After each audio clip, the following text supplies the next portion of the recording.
Hi, Eric. Uh, I can tell you put in a lot of time and effort into your presentation.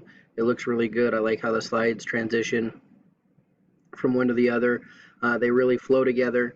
I also really like how you talked about individualizing informal assessments. That's a great idea, and it's something that I really need to work on personally as a teacher because I know how important it is. Um, and then it's a great idea to break down the assignment grades into tiers.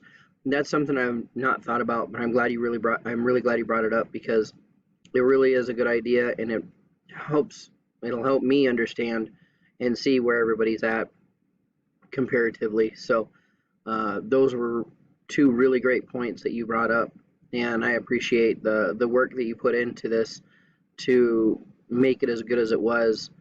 And I look forward to seeing other stuff that you do